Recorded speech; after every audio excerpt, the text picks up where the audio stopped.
post this? Wait a second. Wait. Oh my God. Photo. One more. Got it. This is nice. Yes. This is I think we're going this to be is great. friends. Oh yeah, definitely. Let's do this. Cool. So to the Welcome, viewers, hello everybody. welcome everyone back to the show. Like I always say, welcome to the OnStage podcast. And then later in life, I say, welcome to the podcast. And later in the time, I go, here we are again. So we have a special guest here. I don't know if you're familiar with the DramatizeME show, but we have Serj Avakian. That's it. And That's it. I don't, before I even ask you your origins, just to digress here, I'm really interested in knowing how you can turn it on and off like that. You mean the bad characters that I Yeah, play? I saw one with you as a good character where you actually pick up the girl at the end, and I'm like, wow, that's the first time you actually was good to somebody. But the rest of the time, you're mean, you're Oh nasty. yeah. How do you do Yeah. it? Well, growing up, I always watched Hollywood movies. I grew up watching Hollywood movies, and there's something fascinating about bad guys in movies. And well, the thing is, when I was auditioning for the DramatizeME series, which was like I think 3 years ago or so, something like that. I auditioned for a good guy. Like I had to show emotions and tears and this and that. But as time went by, I had probably like from the beginning, I had maybe like 2, 3 good roles. I mean, playing the good guy. The rest is like a harasser, the bad guy, the Yeah. one who intimidates and stuff like that.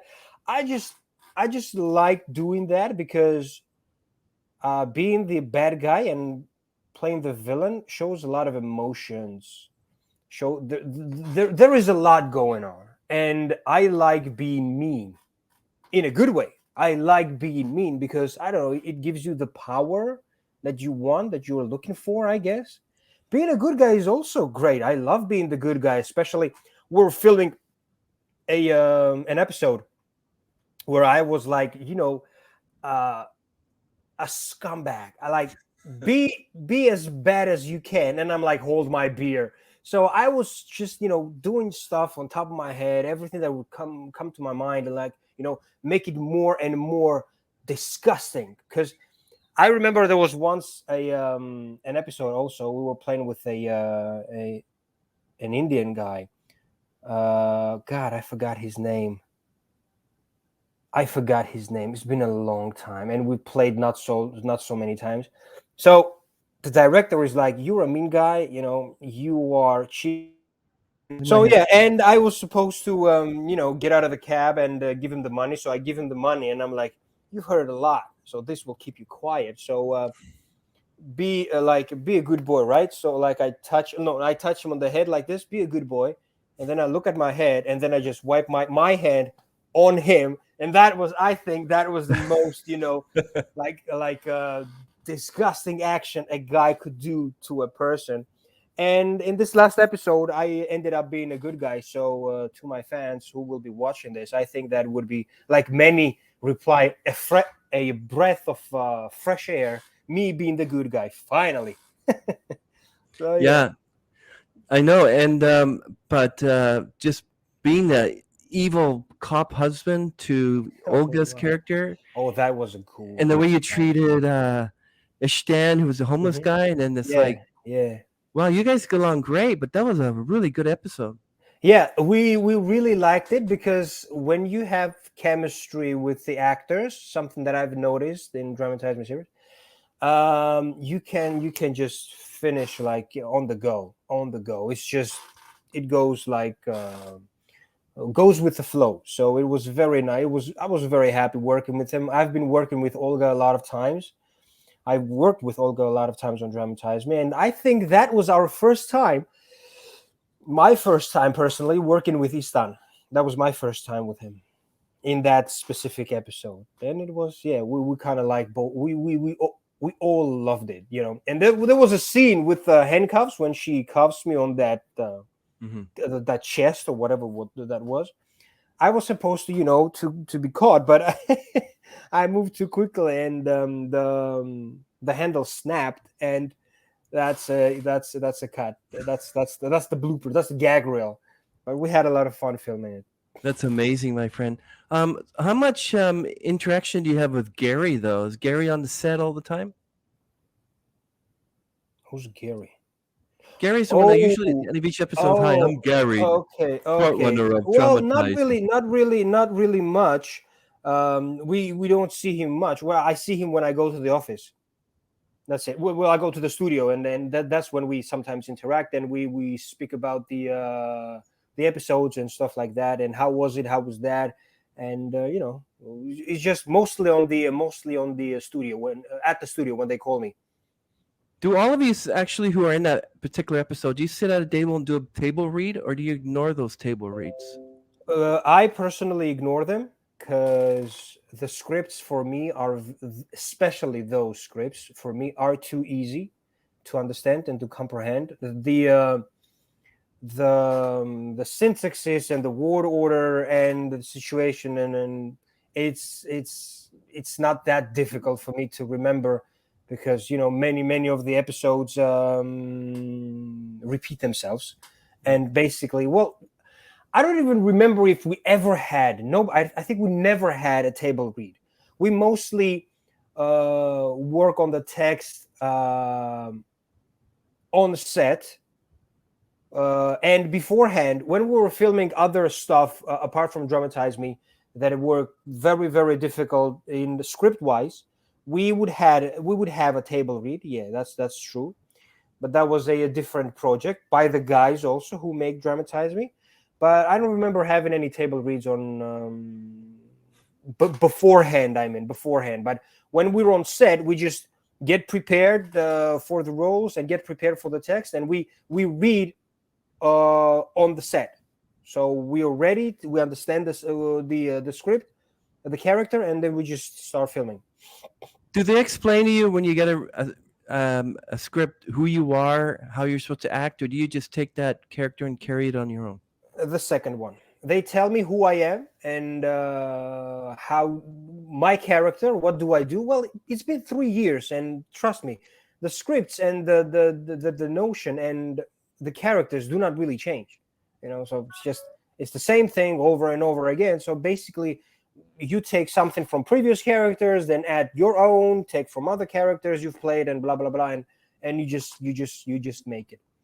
But the production is what I love in this production is the coloring, is the color grading. It has very beautiful picture. I love the picture in when you watch it on YouTube. I mean, the color correction is just beautiful compared to others.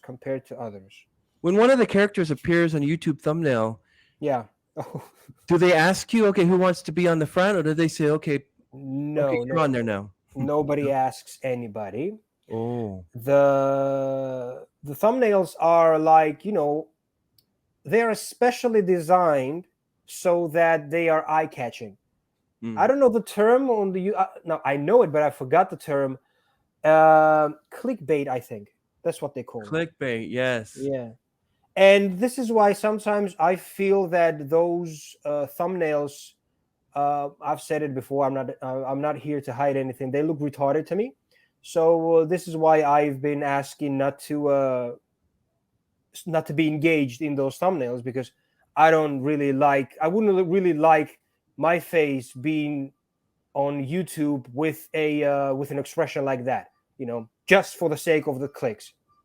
So I ask them not to put me on. This is why you don't see me much on thumbnails, because I ask them to.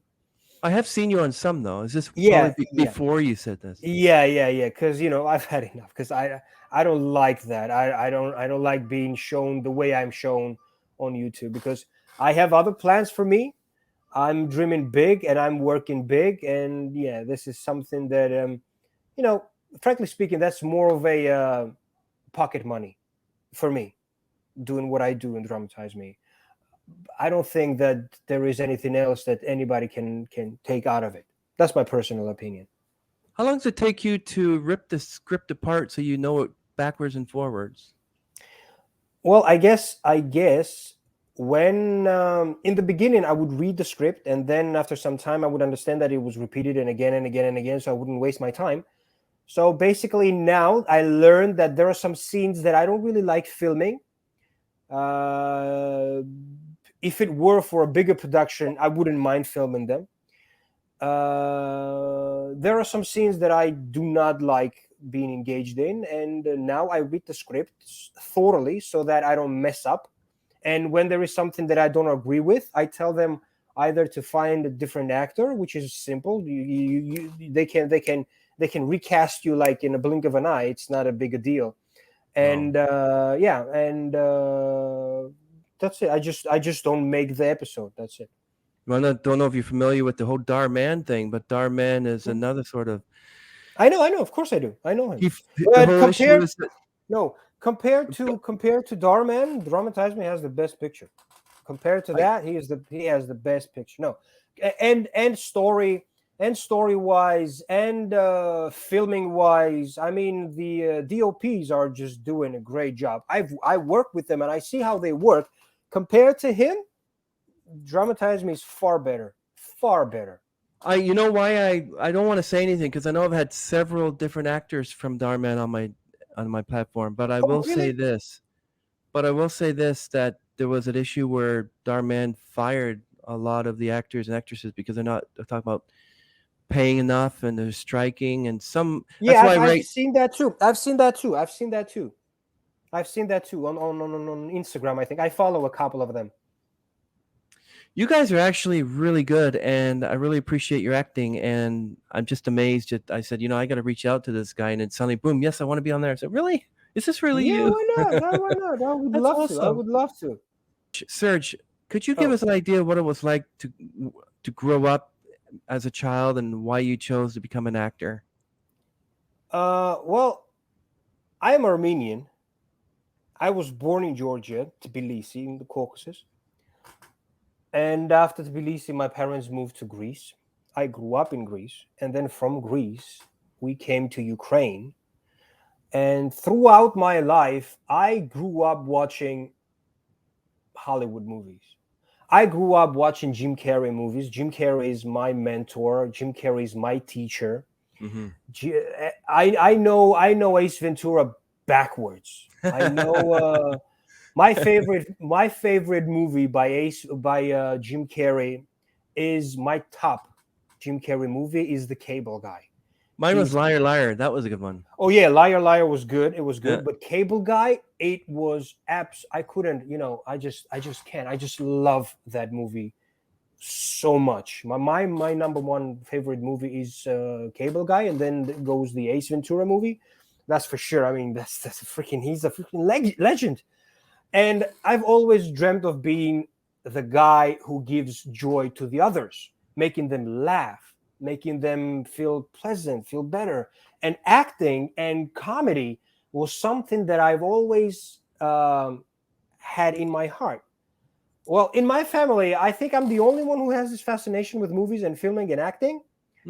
Yeah, well, it's an Armenian family. You typically have other professions that fascinate Armenians.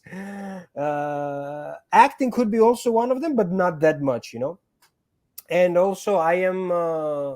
I've worked in 7 other languages. I speak about 7 languages. Oh my fluently, goodness! Yeah, fluently, I would say 4 to 5.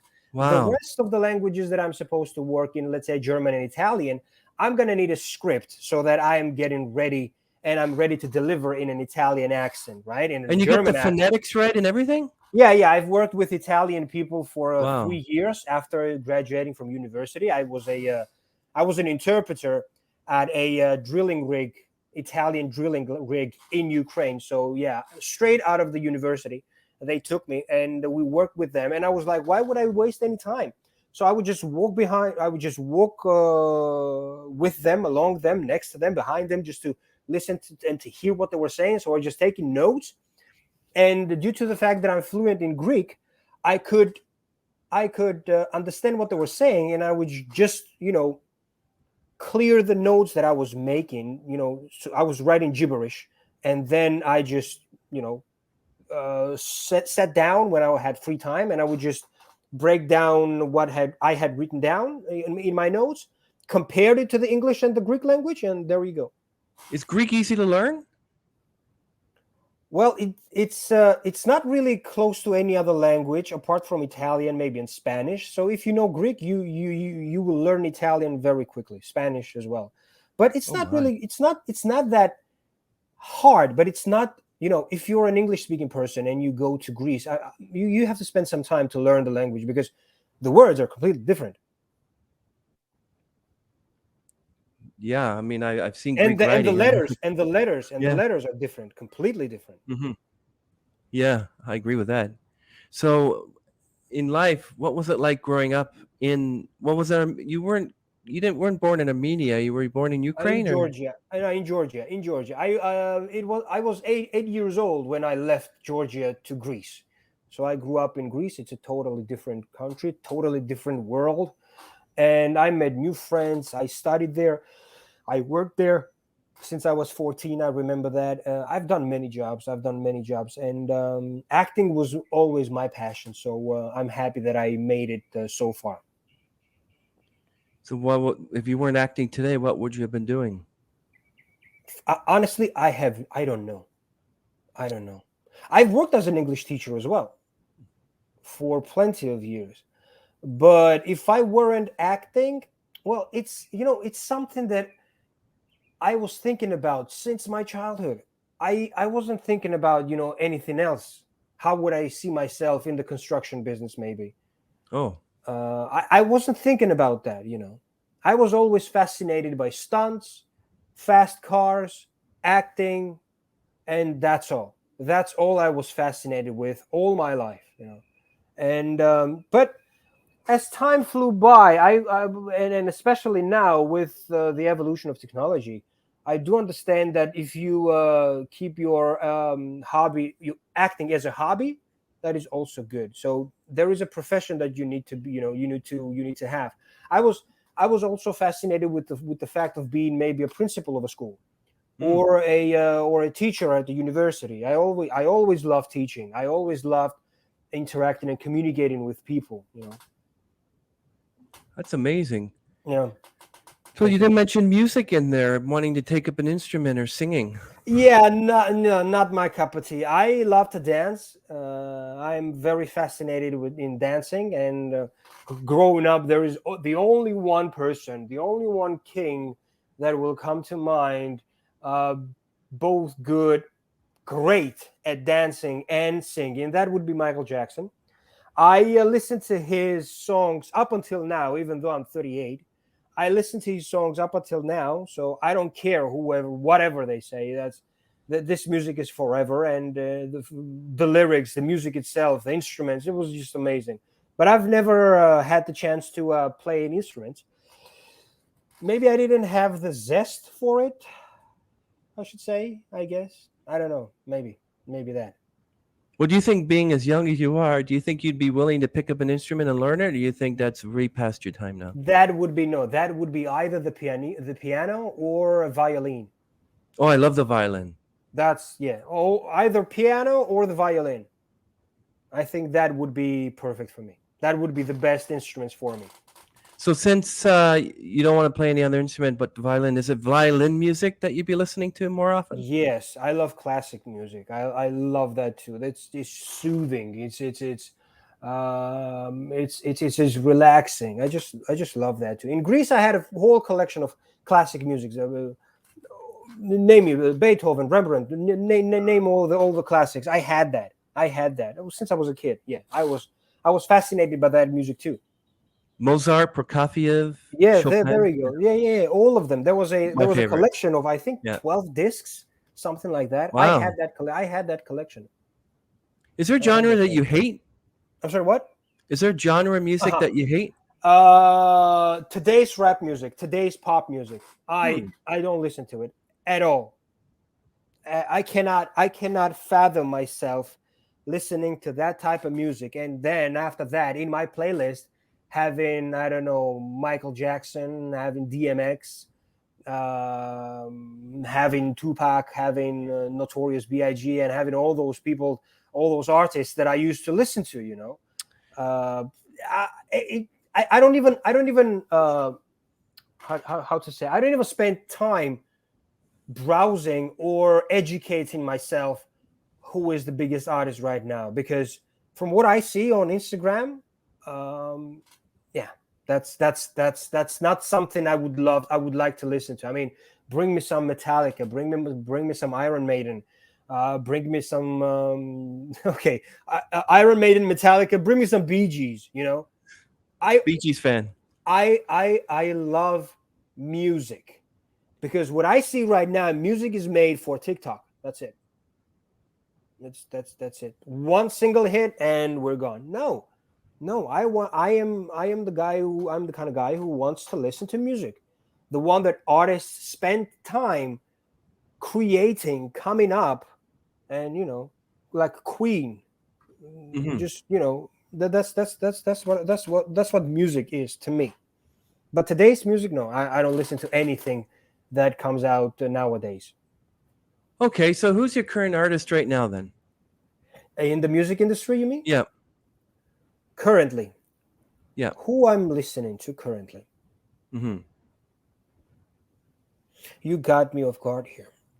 Because currently, I am still listening. I would rather listen to music of the 80s and the 90s, because whenever I'm doing anything at home, in the gym, I would rather have a 90s compilation of hip hop and R&B rather than today's music. Oh, so maybe, yeah, I kid you not. I kid you not. I will show you my YouTube browse, and you will find that, and you will see that I use 90s rap compilation or 90s rock music. You know, like I mentioned, rock music, rock hits from the 90s.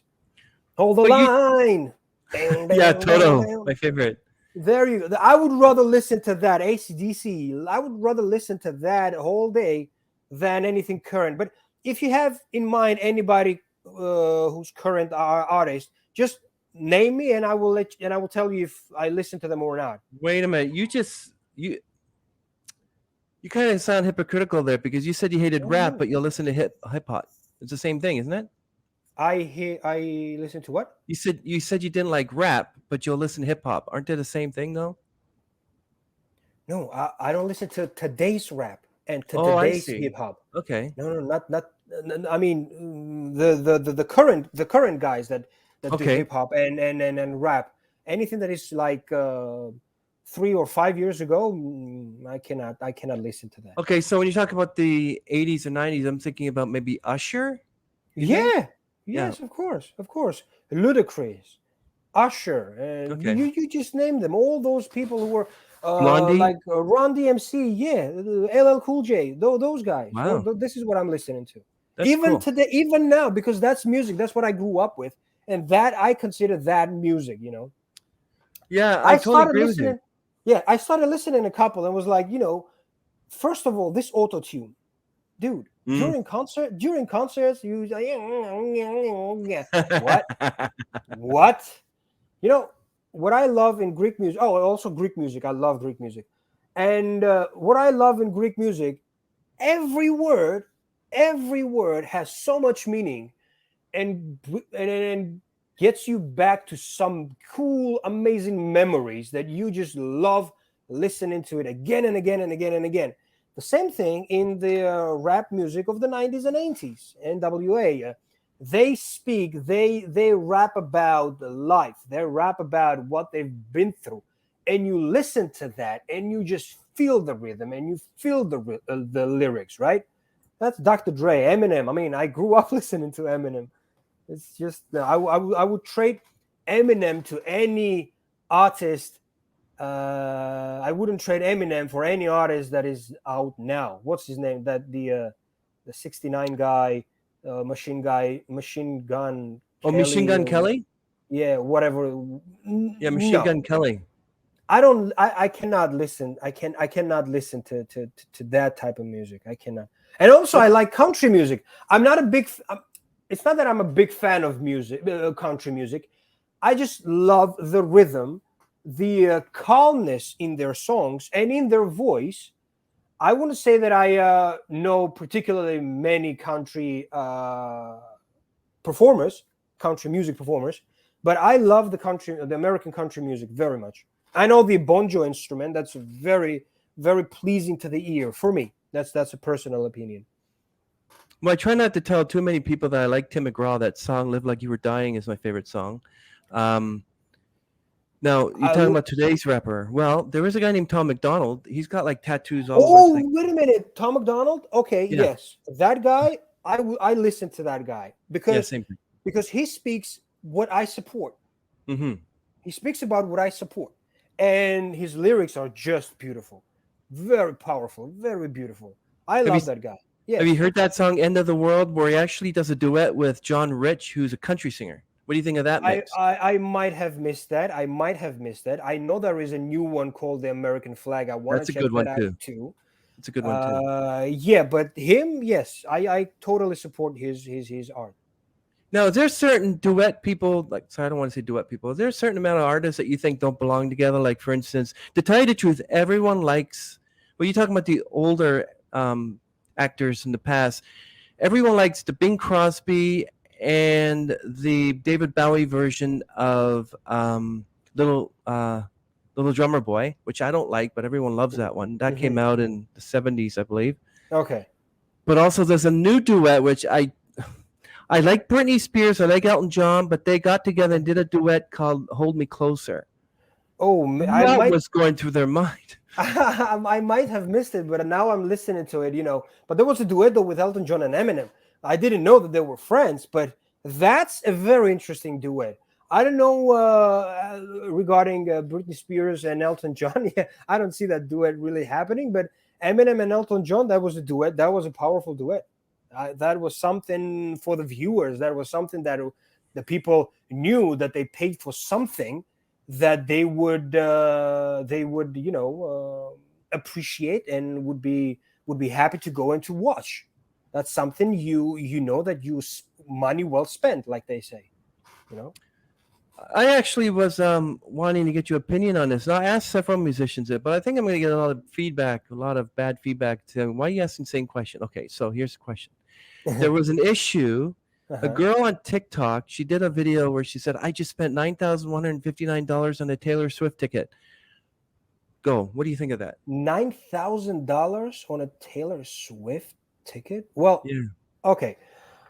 If the person who spends that amount of money to watch a performer has the money to spend not only to a Taylor Swift concert, because I've seen Taylor Swift gather huge amounts of people, just Mm-hmm. huge amounts. I agree. She's very talented. I kind of like her songs, but if I had $10 million in the bank, I wouldn't mind spending $10,000 to go watch my favorite entertainer. Yet again, it all depends from her financial status.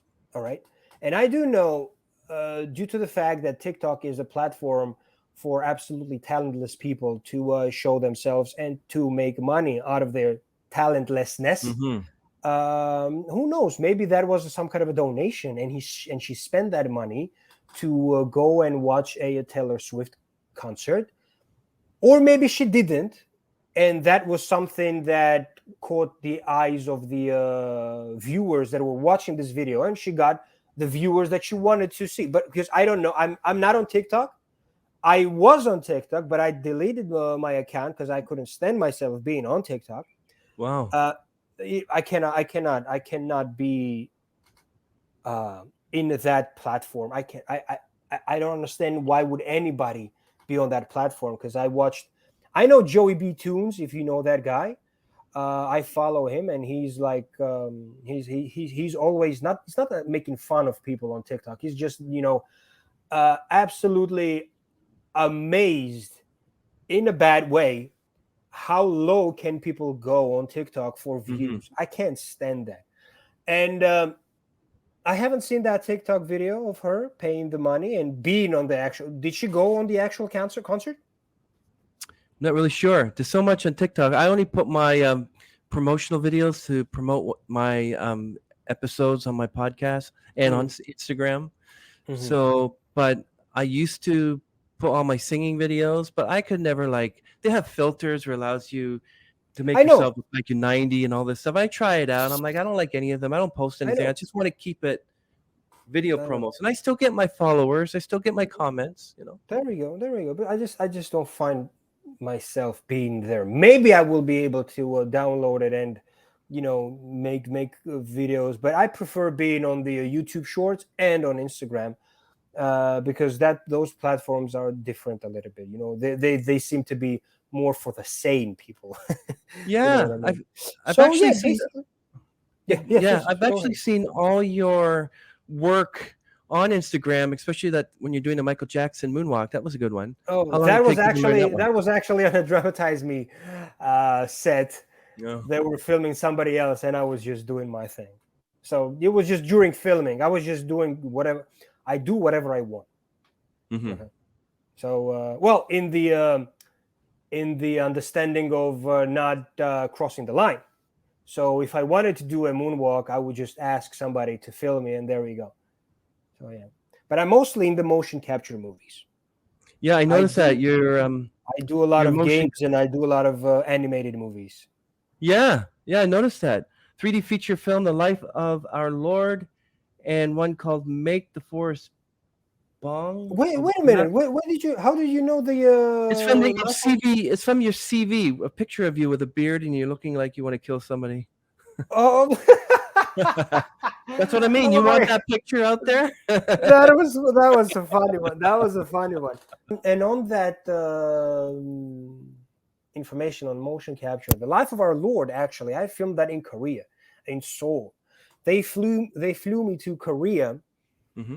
It was, I think, 2 years ago, and we were filming there. I played 40 different characters, and I cannot tell you much, but now it's in post production.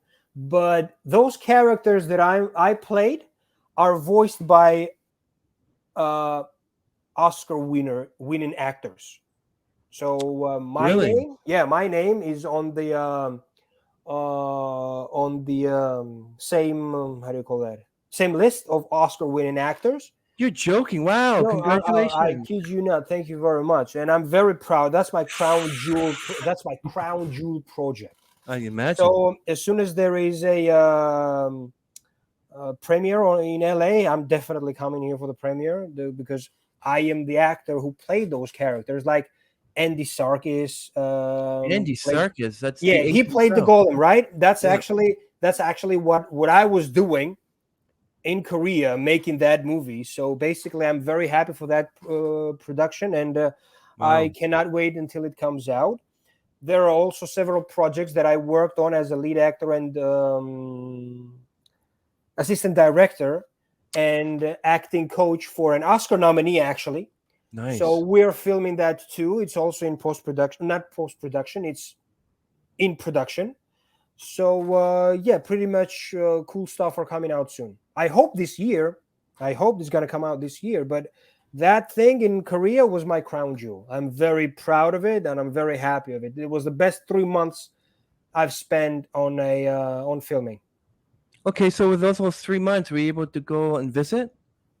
Well, I had a couple of days off. I did manage to visit the center and some great monuments and some Hmm. historical places. I didn't have that much time that I would love to because we were filming for every day Hmm. till night, and this is a very difficult thing to work. This is a very physical because the suits you're wearing, they do not allow the body to breathe at all. You can sweat very easily, and you have all those cables, all those helmets on you, and it tires you a lot.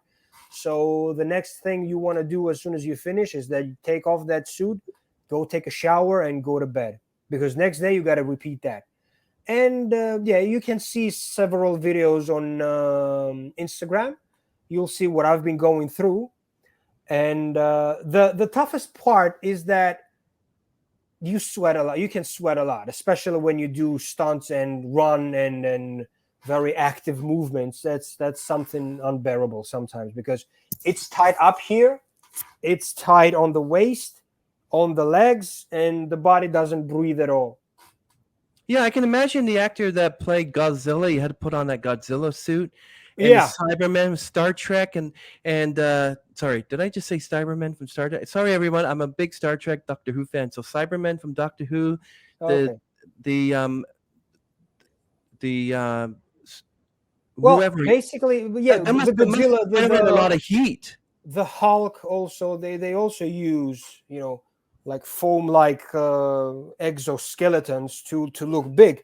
Yeah. That's something I also wear. I also wore when I was playing a bear. So it's a story about a bear family, and I had to wear this big foam like Wow. body so that I would look bear like. So that was unbearable. So that was just crazy. I would stand in front of the fans, the fans, to blow some air because that was unbearable to live in, especially when the studio gets heated up from outside heat. Yeah, you're dead. You're done. You're done. So it's getting acting jobs in the Ukraine. The way the way it works happens around the world as well, or do they do things differently? For instance, do you have a manager, or do you manage yourself? I manage myself, and you can have a manager as well. Working well, in Ukraine we have this thing, typecast, especially those of Caucasian origin. They always are typecasted as the villains, as the aggressors, as the harassers, the weapon dealers, drug dealers, those who Mhm. hit their wives and stuff. Excuse me, those who hit their wives and stuff. The stereotypical stuff. So me working on such productions abroad, I haven't had a gig in the USA, but I am willing to have a gig so badly. And if it comes out, and if it happens, I will be very very happy because when apart from the fact that I know how to fight, I understand how to make fight scenes. I speak several languages. I'm still casted as a villain, Yeah. as a Georgian guy, as an Armenian guy. That's it. I don't like that. So I'm just waiting for my big break, and I know it's around the corner. And when it does happen, well, up until now, well, it's been like maybe half a year, maybe more, that I have been rejecting typecast roles, episode roles. I don't like that. It won't give me anything. It will give to the production. They will make their money, but that's not gonna give me anything.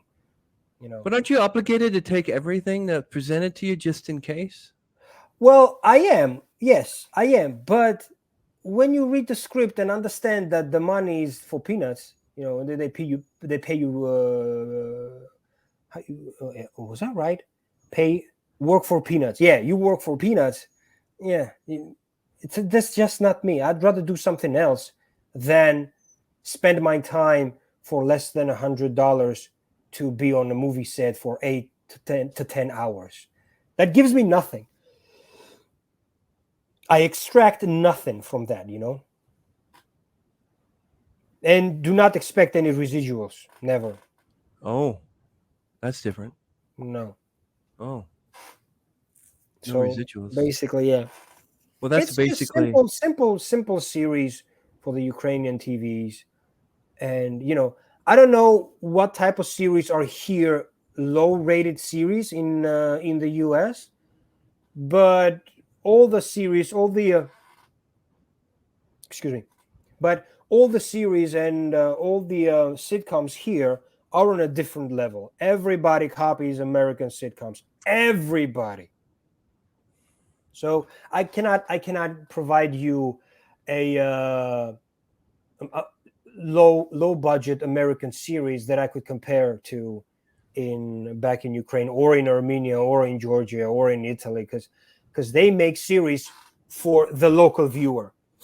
I mean, no USA viewer knows what series are filmed in Ukraine apart from DramatizeME.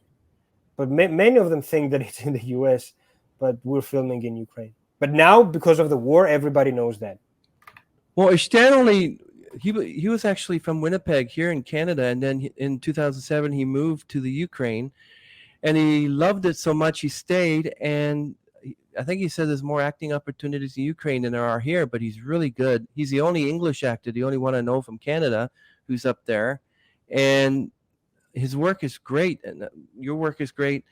But But I want to ask, but there's like you said, you're in LA visiting relatives. You're not there to get any work, because I know that there's an AFTA SAG strike on now because number one, residuals, not getting residuals. They want residuals and body scanning. So which means that any actor, any celebrity, whatever, getting their body scanned for them to use it, and they don't get any money for it. That's the main reason.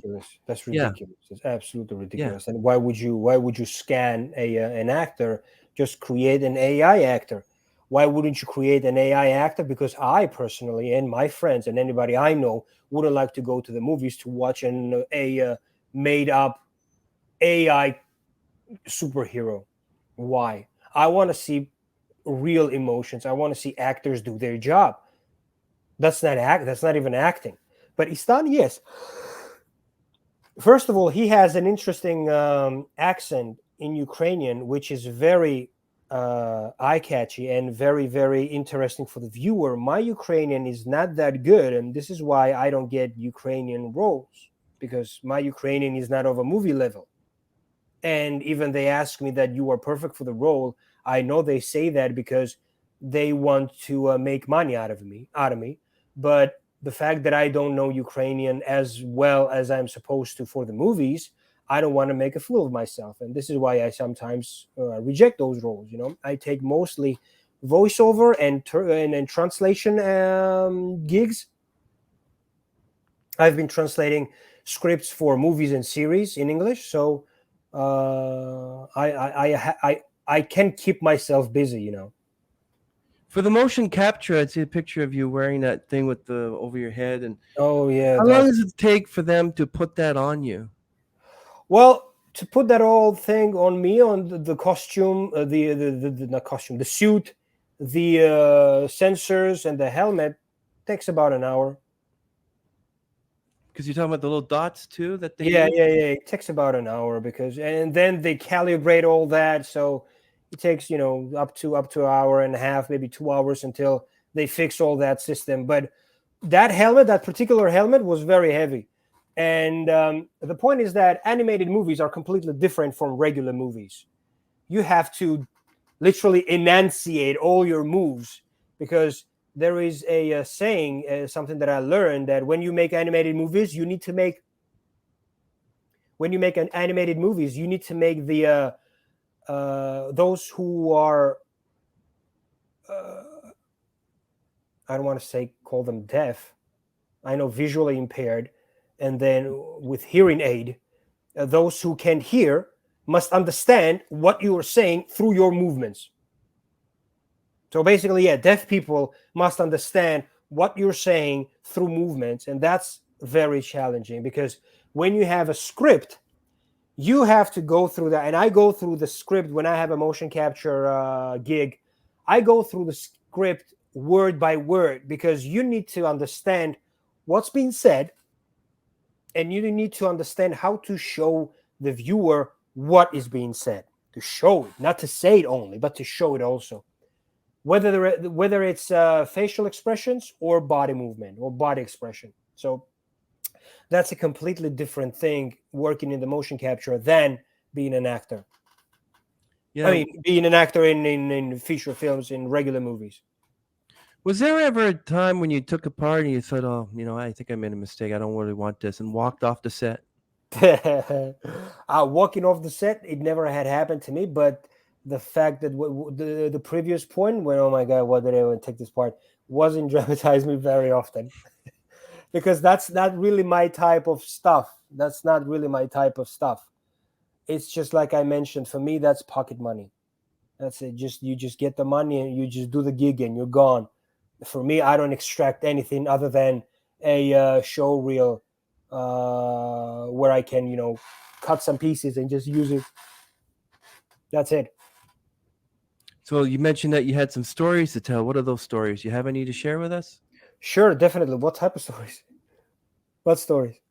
Yes, the episode where you are, um, I guess what's the one was Istan, where he's a homeless guy, and then you're the evil Mhm. police officer with Olga's character. Well, actually, yes. I do. You mentioned Istan. I have a story, and we would break character with Istan all the time. I'm telling you, we would laugh our asses off. Sorry for the viewers. We would laugh our butts off every time we were together. And so there is a serious scene, right? And I'm interrogating the guy. Me and Istan are detectives. We made series of 10 episodes, of 7 episodes, I think, and we were just blasting. We were just killing it. So there were times we would break character just for nothing, man. So I'm interrogating the guy, and I look dead in the eye. So I'm like talking to him, this and that, and I see with my side view, Istan is taking notes like a true detective and blah blah blah. And then I'm like, what do you think, detective? And he's like, well, detective, I think this is what happens. And he shows me drawings of fish and bunch of stupid stuff. And I'm like, from the serious character, what do you think, detective? And I look at the piece of it. I start laughing. That's a cut. And we were freaking dying, man. We would bug each other all the time. So when he was, let's say, in front of the camera, or I was behind the camera, giving him some lines, I would flip him the bird. I would do some, bad gestures to him. He would break character, and then we would film again. But this is what happens when professional people get on stage. Both of them. When people know how to render a script, because we were easygoing. We like what we do. We like working with each other. And it's not that we would, forget. Oh my God, I forgot the script. What's my line? Blah blah blah. No, that it wouldn't really happen, because we knew, due to the vocabulary baggage that we have, the amount of vocabulary that we have, the amount of words that we know, it would be easy for us to de-escalate the situation by using other words rather than what's said in the script, and it would still make sense. But the fact is that we would go pretty often, especially me and Istan, off script. And yeah, we would have so much fun, man. We would have so much fun all the time during filming, and we would become pain in the butt for many of them there. So I suppose that the hospital scenes, a hospital bed, and anything with a coffee shop, is that a real coffee shop, or is that on the stage specifically No, created? no, no. Those are really coffee shops. But Really? the hospitals and some homes, yeah, they are real homes. They're people who rent their homes, especially for movies, for filming. Oh yeah, yeah. They have that Yeah, in Hollywood yeah, too. yeah, yeah. They have that, right? They can rent cafes like they do that here also. So that's not Moolah a costs a problem. lot of money to do that. Yeah, yeah, well, I guess so. Well, it's not that expensive in Ukraine. Let me tell you that. You would be amazed how cheap it is to film in Ukraine. You would be amazed. It's very cheap. Do you get recognized in Ukraine as being, oh, he's on DramatizeME, or are you I recognized as, no, no, no, no, not very much, because that's not shown in Ukraine a lot. Not a lot at all. I'm wow. recognized in I'm recognized in LA. A couple of people. I went on in a sushi bar, and the owners and the waiters, they came up to me with their phone and they show me the picture. Like, I gotta ask you a question. Is this really you? And I'm like, no. You watch this on what? Are you serious? And I was in Dubai also. Dubai knows, everybody knows the actors from DramatizeME. I'm sure for that, because Wow. everybody would know me. A lot of Indian people there. A lot of Indian people there. Everybody would be like, "That's good. Is that you?" And in the airport as well. I'm not kidding. I would record and send the videos to Gary and to the rest of the guys. Check this out. I'm in Dubai and people get to know me. That was just amazing that so many people watched this, actually. I know that people in the States will know me too, because there are many people from the States that text me and send me DMs, and yeah, they know me here too. Well, I wish every actor and actress, Hollywood actor, was more, open like you. Well, how do you feel about that impression that people have of actors, actresses saying that they're arrogant? Like, I just had an, I just bumped into and the name of an actor, actress, and I said hi, and she looked down and she told me off. What do you think of stuff like that? Well, who knows? Maybe I will be the same person. I am not on that level of a Hollywood actor, because let's be honest. Those series that Darman is filming or filming are just dime a dozen, and they can become obsolete in a blink of an eye. It's not that you have to. I'm speaking of from a perspective of the DramatizeME actor. I don't think that I will ever be arrogant or anything else to the fans, because I comment everybody's comment. I reply to everybody's comments. But when it comes to Hollywood movies, well, I guess it's not that I think arrogance.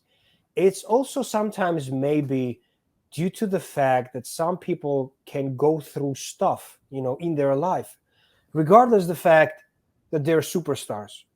We should, as fans as well, we should understand that they are humans as we are. The only difference is that they are famous and rich, but they're still human. Their blood is still red. And when a person isn't really in the mood of sharing this happiness with you, and when they tell you to bug off, I don't think that anybody should go instantly on Twitter. Oh my God, can you believe what I don't know, this and that did? I came up to them and said hi, and they told me to bug. Bro, do you even know what is going through that celebrity's mind, through that celebrity's life? Because those people who start complaining and bitching about being rejected by a fan, by a superstar, those are who are the arrogant people. Those are the selfish people, dude. You had your latte or whatever you had in your Starbucks. You just spent your day lying in bed doing nothing. Went to Starbucks and accidentally saw a superstar who you have no idea whatsoever what is going on through their minds or life, and get into their personal space just to say hi and take a picture. Why? Who are you? Okay, you're a fan. Well, keep it as keep being as a fan and respect that person. So again, I believe that it all depends from the person, but we also should take into consideration that even though we're humans, we all have different personalities and lives. So when somebody tells you to bug off, you just say sorry to interrupt, because that's what I do. If that's what I would do if I were to see a big superstar. Schwarzenegger came to Ukraine. I managed to go to the back through the back door to say hi to him and to at least say that I'm a big fan and thank you for all those movies. But regardless of the fact that I was calling his name, he never turned. I didn't go on Instagram and say, "Wow, Schwarzenegger is such a bad person." Of course, I didn't, because that would be stupid from my side. That's when people do that, those people are attention seekers. That's it. Okay, I have three stories for you. The one story is that my friend drove a limo, and he used to drive Hollywood actors, and like here in Canada and Toronto, they arrived in Toronto to shoot a scene, to shoot a movie. He says, okay, this is the person you're picking up. Number one, don't talk to them, this and that. So one of them, the first one was Sylvester Stallone. So what happened, he says, when you pick up Sylvester Stallone, don't talk to him. Don't say hi, this and that. Unless he talks to you, this and that. Like very arrogant, right? The second one is okay, you're going to be picking up Wesley Snipes. He's nice. You can talk to him. He wants to talk to you. The third one is, who was the third one? So I had an experience with an actor where I said, hey, I know you. I won't give his name. I said, yeah, hey, and he looked at me like, sort of like, But others are very nice. I said, oh, they like, we were in Toronto, and there's a woman who walks up to us, does her hair and said, "Hi everyone, I'm Goldie Hawn. In case you didn't recognize me." So she gathered around everyone, started talking to them, and apparently Tom Hanks is nice. But yeah, and I tried to send a message to one of the actors from another show, and he wrote me back and said, "How dare you talk to me? You have to go through my manager. Now we have to fine you for that." And I'm like, Wow. "Excuse me? Does that I happen? I don't I had don't even no want to." idea. Yeah, I know. So yeah, that's stuff like that. It's like, I am not that familiar with that you can fine a person for talking yeah, to a celebrity. Well, I guess there are certain rules with them, and we have to adhere and obey those rules. But well, Stallone is on a different level than anybody else. Stallone is of a different caliber. That man is a true living legend. So if somebody asks a limo driver not to talk to Stallone, not to say hi to him, well, I bet he has some reasons because that man's head is always occupied with something, is always busy with something. Because I believe that there are people like perfectionists and people who are dedicated to their craft. They do not like distraction. They do not like being distracted. Like for me, let's say when I'm getting ready for a role that has to do with a serious role like a motion capture thing or anything that is I know that is very difficult and hard. Don't talk to me, don't touch me, just do your business, just mind you. I even tell that to my parents as well. I'll be busy, please do not call me because I'm filming. As soon as I finish, I will talk to you. Who knows, maybe when Stallone finished his job, when he went to that meeting on the on the limo, when he would come back, he would talk to that guy. Who knows that? So it's all about the respect and understanding people should share with each other. It's just this is the social media era when everybody's so soft and so freaking like girlish. Oh my god! I mean, dude, Stallone didn't say hi to you. Well, fucking live your life. Go on with your life. What's the problem? Why would you? Why would you go to the internet, to Facebook or that TikTok to share that message, to throw dirt into to throw dirt into that man's face when he absolutely is not on your level? You have absolutely nothing in common with. Why would you even do that? That's arrogant, that's selfish, that's attention seeking. He doesn't want to be bothered. He's busy, his mind, his head is busy. Be as busy as he is, and then I will see you wanting to talk to anybody. I dare you. I dare you. So this is also, again, it's the social media that gives the people so much freedom and vulnerability. Oh my god, like the guys from Starbucks. Oh my god, I've been working 8 hours. Bro, are you serious right now? I worked at a construction site when I was 14, and I loved that. I loved picking up all those heavy stuff, helping others, running wow. back and forth. What's up with this generation? They're so soft. It gets on my nerves so much. Unbelievable. Something happens. Oh my god, I went out today. It was raining so bad, and this and that, and I don't care. I don't care. Oh my god, I saw the celebrity, and he never looked at me back. I took a picture of him. He stared at me. Why would you take a picture of him? To put Who on the asked internet you? to show people, look who's Who staring at asked? me. Who asked you to? That's personal space. I mean, would you like me coming up to you and taking pictures of you all the time? No. Listen, if you were famous and you've been going through what they are going through every day, well, listen. It's just when people do not find themselves in the shoe of in the shoes of other people, they will never know what is going on through their minds. I know. They'll never know.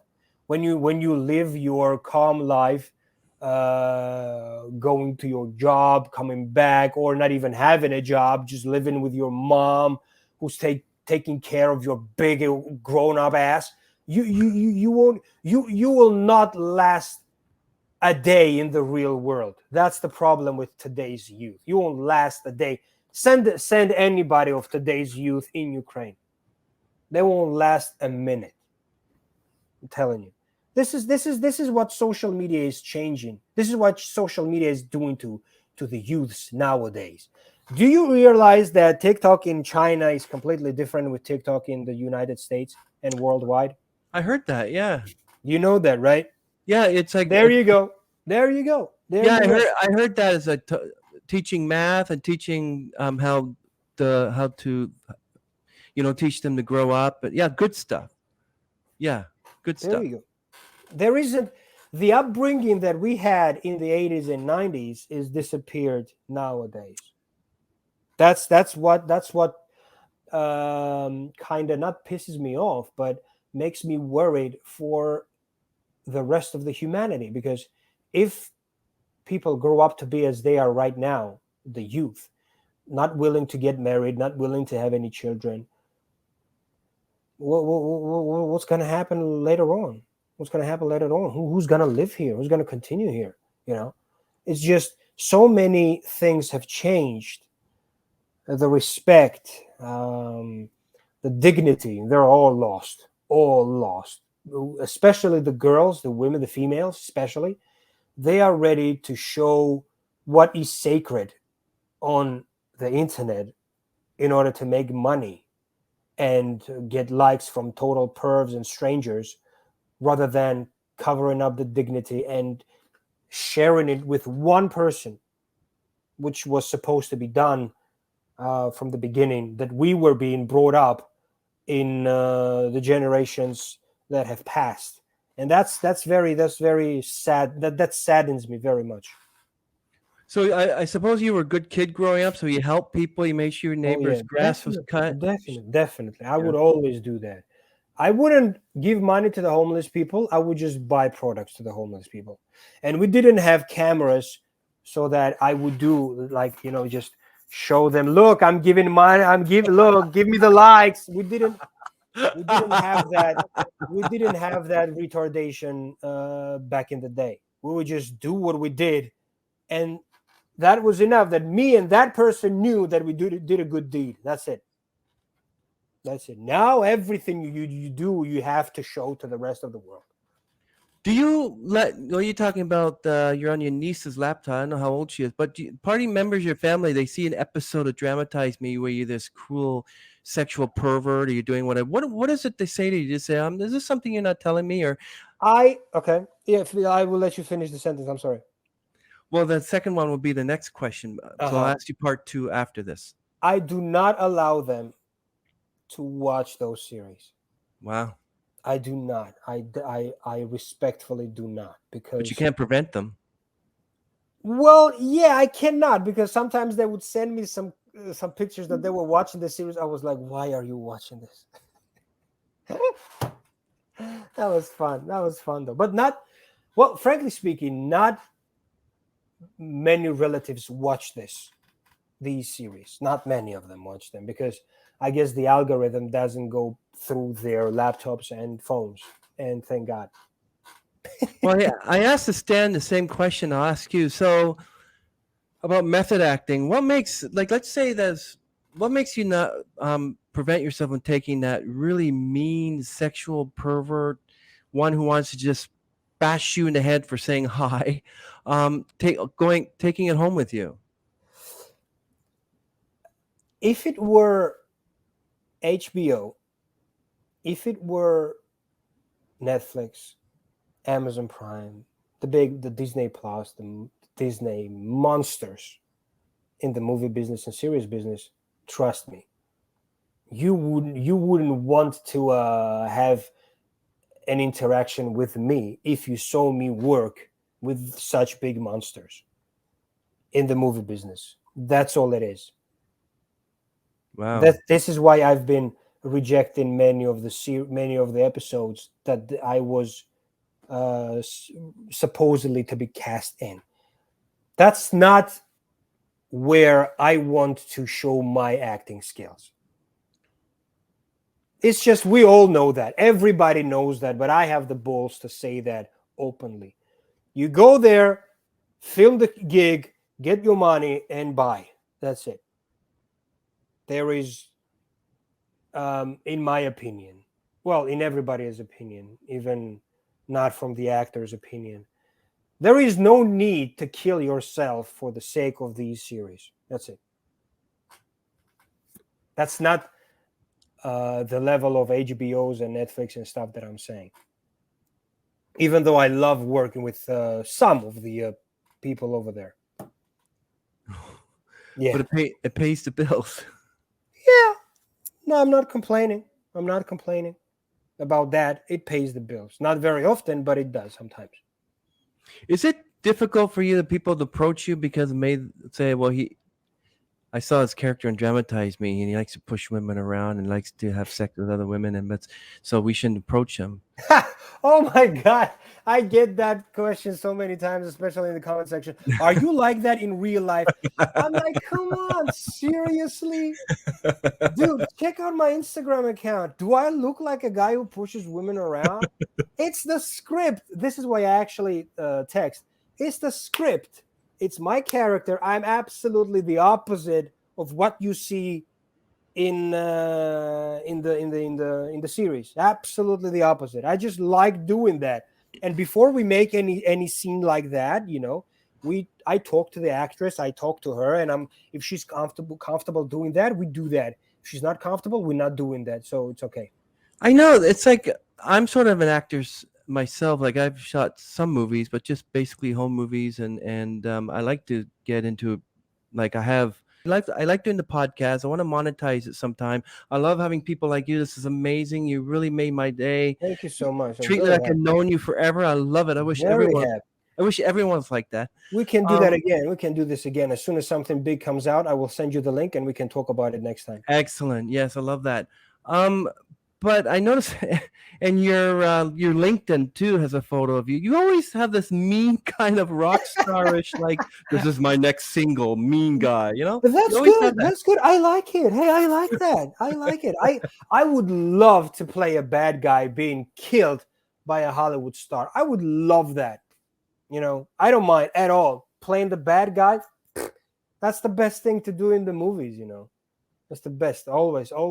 I always remember the bad guys. You know, I mean, in Joker, in The Dark Knight, I memorized Heath Ledger's lines.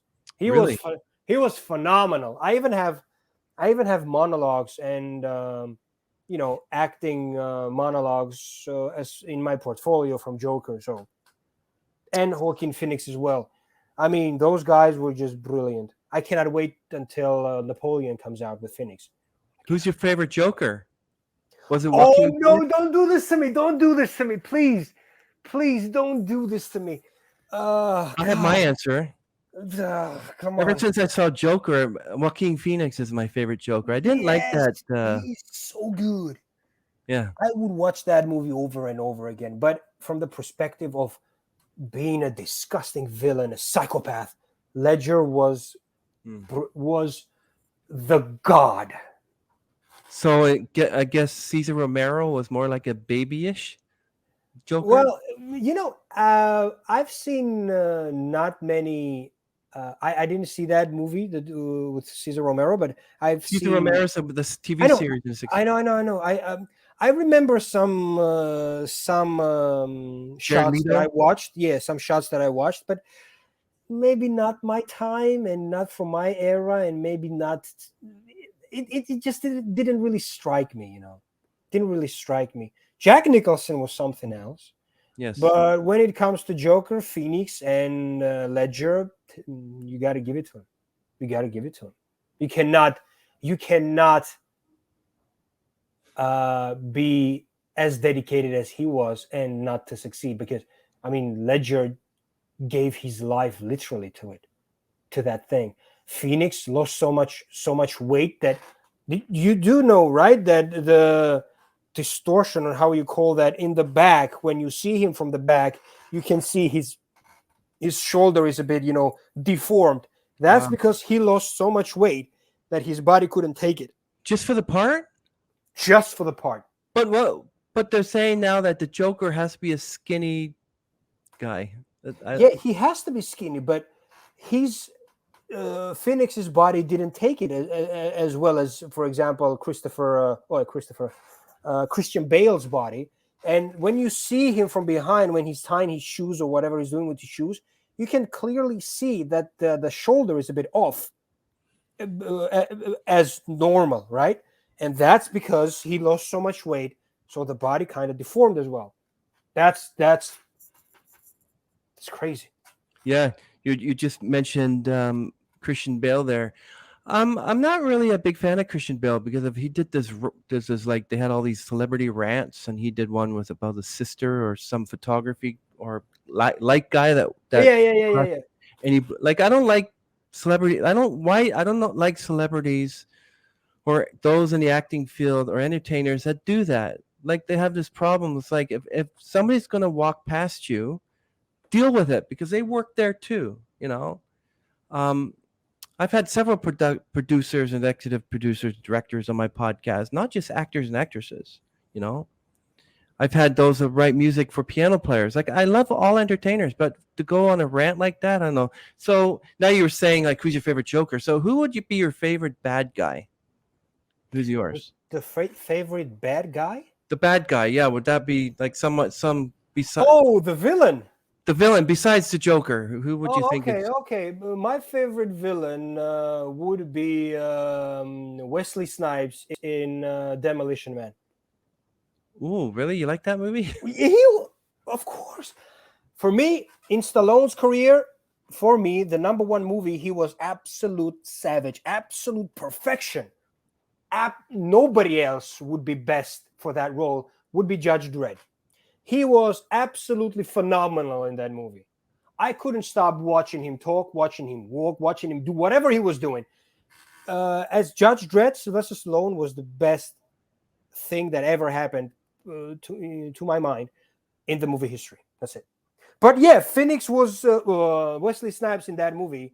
He was just pure villain. He was just a villain that you always wanted to see in the movies. That's for me.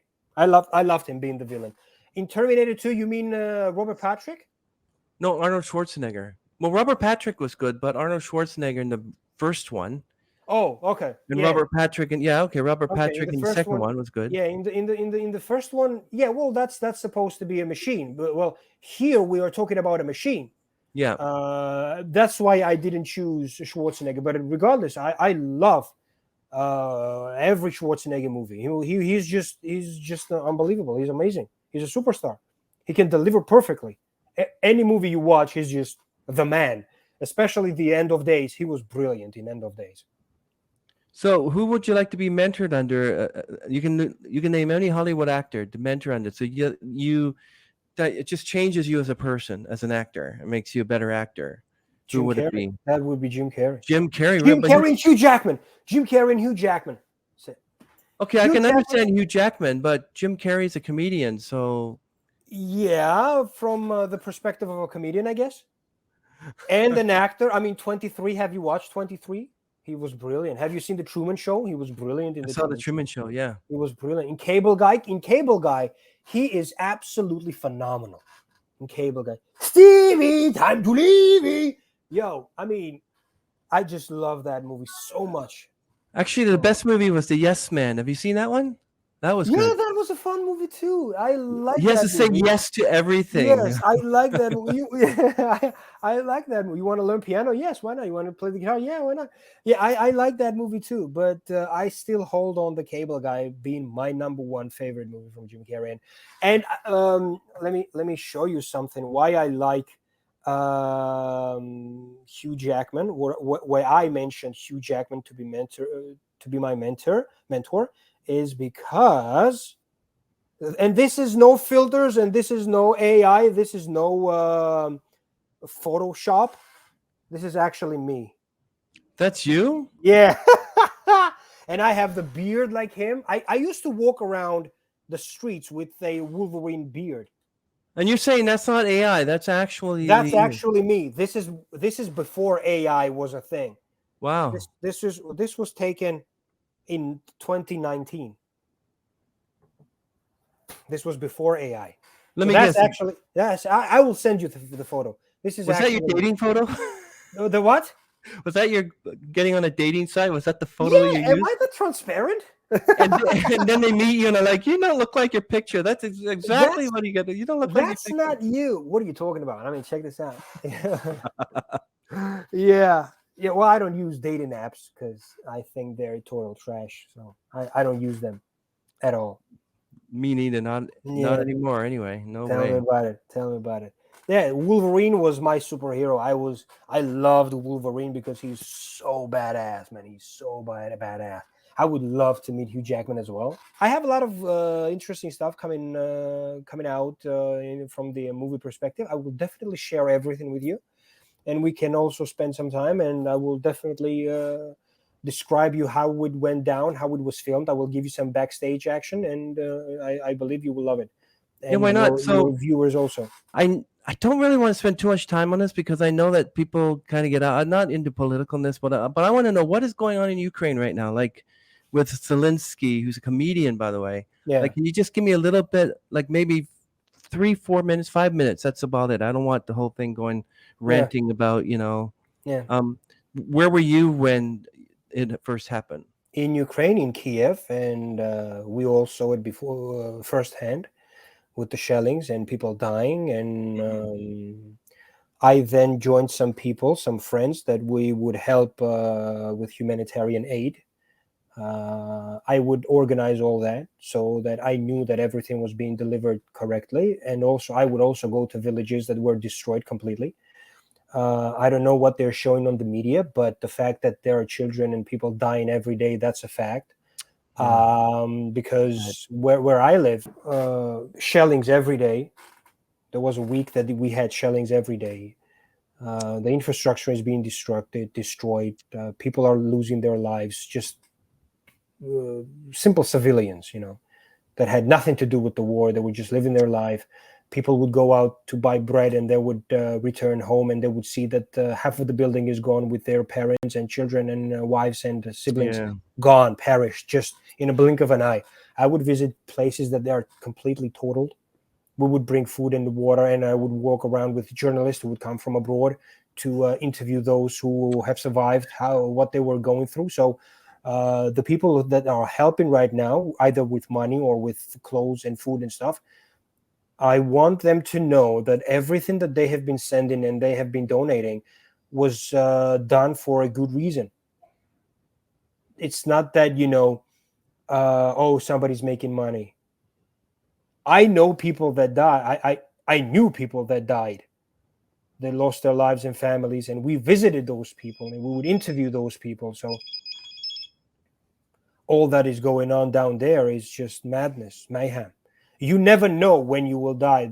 I'm not exaggerating. You never know wherever you are, because every time I would take a route to go to work, that specific crossroad got hit the day that I took another road, another way. It's Wow. just, you never know. And No. that place has a park, a university, buildings, and restaurants around it. That's it. So they blew up a whole park that had nothing to do with the war or anything like that. Yeah, it's sad because they have the story. So a lot of Ukrainians came to Canada, a lot of refugees, and we had an incident where um, a woman's husband and her son were fighting in the war. Okay. So she took her daughter to come to Canada because she heard that there was someone here waiting for her. When she got to the airport here, there was nobody there, and she was alone. She didn't know what to do. So what she did, she went Wow. on the Facebook group for Ukrainians, and she wrote in the status saying, "I'm alone here. I came from Ukraine during blah blah." And instantly, within an hour, this elderly couple picked them up, and they're currently living with them now. And That's we it. had Because that. because We because had that. because because that's the reality. Because that's the Yeah. reality. People don't just make things up. So many families have lost their children and their husbands in war, during the war. It's Yeah. unbelievable. We went there. We every day, 6 in the morning, we would just fill up the vans, and we would just. I would see the faces on those children. It was hard to watch. It's hard to watch. It was just a village, a village in a godforsaken place, but it was totaled for no reason. whatsoever. What can you say? Yeah, that's terrible. And you're right. You That's don't really know shame. if you're gonna you don't know if you're gonna. And I'm not exaggerating. You never know when you can die. You never know. You cannot know. It's only that helps the air when the air raid sirens go off. You know you got to run, because that's what will help you. What really save your life. That So where is DramatizeME film then? in Ukraine, But where and in we Ukraine? in Kiev. But I thought Kiev was destroyed though. Like I don't get Kiev it. it's not that Kiev is destroyed. Kiev now is quite well protected, but still, it's being bombarded. And we had instances when we would film, and we were obliged to stop filming and run for shelter. I kid you. I have posts on my Instagram stories that prove that we had to run because we were under attack, and we go out and we see in the sky those rockets just fly by. I kid you not. It's that you're not supposed to record that to show your position, so you cover a lot of things up, blur them up. So yeah, it's not that we're in Kiev, we're filming and we have no problem. No, we stop filming every time the siren goes off. But That's then when you watch the final product, it's peaceful and clean and yeah, clear yeah. and It's like like nothing ever happened. It's like nothing yeah. ever happened. It's like nothing ever happened. That's what it is. Wow. It's like I wish the whole world didn't have war. I mean, it just yeah. So I take it you're on Zelensky's side then. Of course, I am. Good. Good. Yeah. Because I mean, that guy went to places that you are not supposed. A president is not supposed to go. Like there are hotlines, and there is the hottest line where it's pure massacre. It's like not even a Russian roulette. When you go there, you either die or never come back and live there and stay there and never come back, or you just come back in a body bag. But he went there and gave medals to those who fight, and that's not like green screen shit that many people from the propaganda are speaking about. That's fucking bullshit. I was there, I live there, I know that, and I know people who work, there, and just know that that's not true. That's it. You cannot just go to places that you how do you call that? Those places that had been saved, that had been reunited to Ukraine, and give medals to those who fought there. It's just unreal. The guy is a super patriot. Wow. Yeah, I just was interested in what was going on there because when you watch DramatizeME, it's like, okay, they must be in a place where it hasn't been bombed yet or will No, be. there isn't a place like that in Ukraine. There That's isn't a terrible. place. I So, mean, Kiev is also. I mean, Kiev is also destroyed. There are buildings that are destroyed still, and they are still being destroyed by the debris, or not only the debris. When those drones hit or they explode, they still cause damage. it's a terrible thing. But I really, really appreciate you opening up to me like this, and I'm really Thank happy you. that you showed up on the podcast. Thank you so much. Really appreciate talking to you. You're one of my favorites, Thank and you so I'm much. I pretty appreciate it. sure we can be friends now. Definitely, Carry definitely. this.